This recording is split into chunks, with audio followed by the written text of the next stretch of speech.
Hello friends, केम छो बधा मजामां छो। तो आज આપણે બનાવીશું ગુજરાતી પાસ્તા। તો ગુજરાતી પાસ્તા માટે આપણે પહેલે લઈશું તેલ। તો આપણે એક ચમચું આપણે તેલનું લીધું છે ફ્રેન્ડ્સ, અને કઢાઈને આપણે ગરમ કરવા રાખી દીધું છે। અને તેલ આપણું સારી રીતે ગરમ થઈ જાય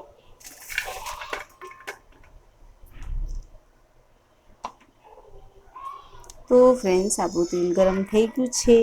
હવે એનામાં આપણે લસણની કળીਆਂ ઉમેરીશું। આવી રીતના જે આપણે 8 લસણની કળીਆਂ લીધી છે અને સારી રીતે પાકવા રાખી દઈશું। તો ફ્રેન્ડ્સ તમે જોઈ શકો છો થોડું થોડું આપણું લસણ બ્રાઉન થઈ ગયું છે। હવે એનામાં આપણે 3 ટમેટા લીધા છે અને 2 લીલા મરચાં લીધા છે, એ ઉમેરી નાખીએ।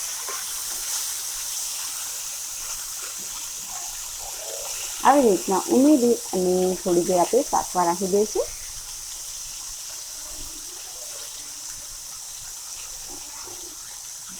ટમેટા આપણે આવી રીતે વઘારીને બનાવીએ તો બહુ ટેસ્ટી બને છે। થોડી દેર આપણે તેલમાં પકાવીશું અને સ્વાદ અનુસાર મીઠું ઉમેરીશું।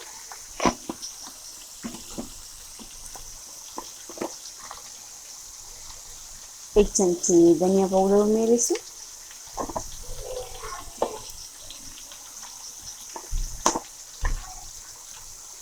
આધી ચમચી આપણે હળદર ઉમેરીશું અને પછી આવી રીતે આપણે મિક્સ કરી નાખીશું।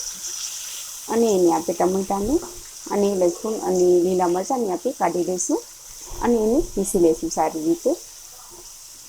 તો આવી રીતના આપણે હવે કાઢી લઈશું અને ગેસને આપણે બંધ કરી નાખીશું। હવે એને આપણે કાઢીને પીસી લઈશું મિક્સરના ડબ્બામાં।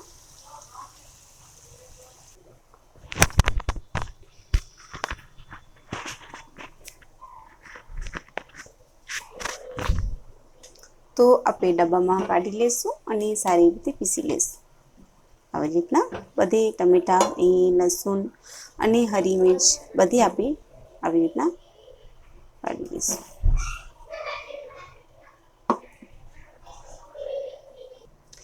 તો ફ્રેન્ડ્સ જે આપણે તવામાં મસાલું બનાવ્યું હતું પાસ્તાનું, એ જ તવામાં આપણે હવે એનામાં તેલ થોડું પણ ઉમેરીશું, ઘણું બધું નહીં, બસ 1 ચમચા જેટલું આપણે તેલ ઉમેરીશું એનામાં। તો તમે જોઈ શકો છો આપણે ઘણું બધું તેલ નથી ઉમેર્યું। આપણું તેલ થોડું ગરમ થઈ જાય આવી રીતના, તો એનામાં જે આપણે મસાલું પીસ્યું છે એ ફ્રેન્ડ્સ ઉમેરી નાખશું। તમે જોઈ શકો છો આવી રીતના।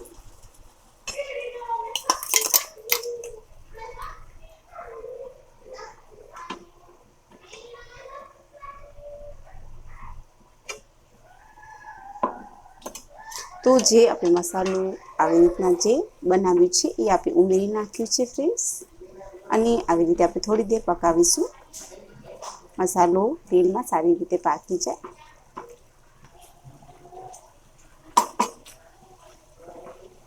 બસ એને 2-3 મિનિટ આપણે પકાવીશું। ટમેટાને તો આપણે પકાવીને પછી જ પીસ્યા છે, લેકિન તમે થોડી દેર આવી રીતે પકાવશો તો એનો સ્વાદ બહુ અને ટેસ્ટી અને સ્વાદિષ્ટ આવશે।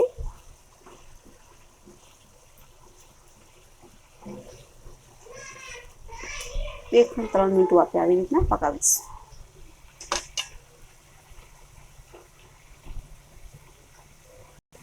તો ફ્રેન્ડ્સ આપણી 2 મિનિટ થઈ ગઈ છે અને મસાલો આપણો સારી રીતે પાકી ગયો છે।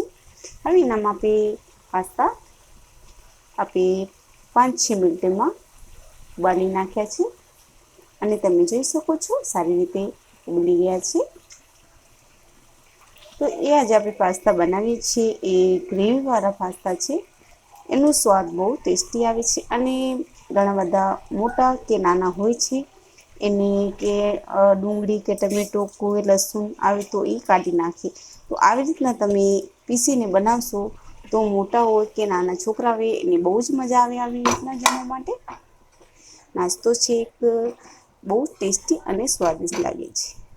તો આવી રીતે હવે એને આપણે મિક્સ કરી નાખશું મસાલો બધું આવી રીતના।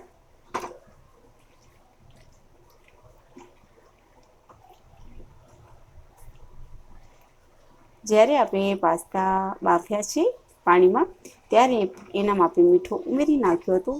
તમને ઓછું લાગવું હોય, ઘણું ઓછું તમને કમ એમ તમે તમારી રીતે એનામાં ઉમેરી શકો છો.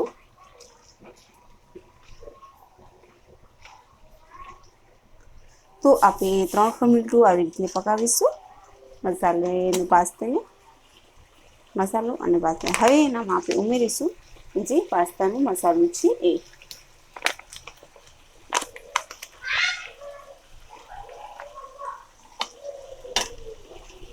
તો આપણે 3 મુઠ્ઠી આવી રીતનો ચમચો લીધો છે, એનામાં આપણે પાસ્તાનો મસાલો ઉમેરીશું અને આવી રીતના માથેથી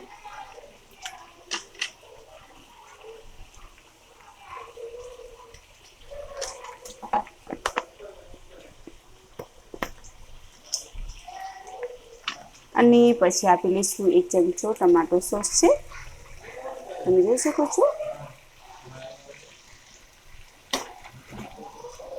અને પછી આપણે મિક્સ કરી નાખીશું એ બેને.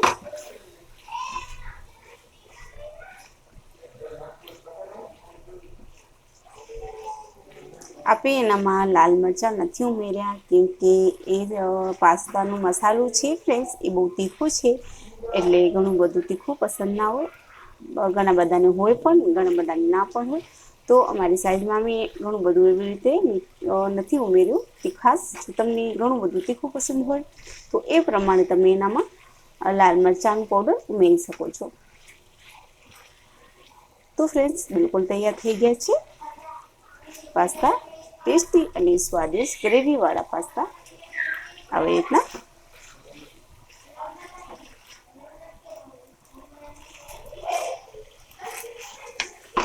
તો બિલકુલ તૈયાર થઈ ગયા છે ગ્રેવીવાળા પાસ્તા, ટેસ્ટી અને સ્વાદિષ્ટ. આસાન છે ફ્રેન્ડ્સ, જલ્દી પણ બની જાય છે અને જમવા માટે બડા છોટા હોય છે કે મોટા લોકો હોય છે તો આવી રીતે તમે બનાવીને નાસ્તો કરાવજો તો એને બહુ જ મજા આવશે. આવી રીતના આ ગુજરાતી પાસ્તા માટે. તો જો તમને સારું લાગવું હોય તો તેને તમે લાઈક અને સબસ્ક્રાઈબ કરજો. ધન્યવાદ ફ્રેન્ડ્સ.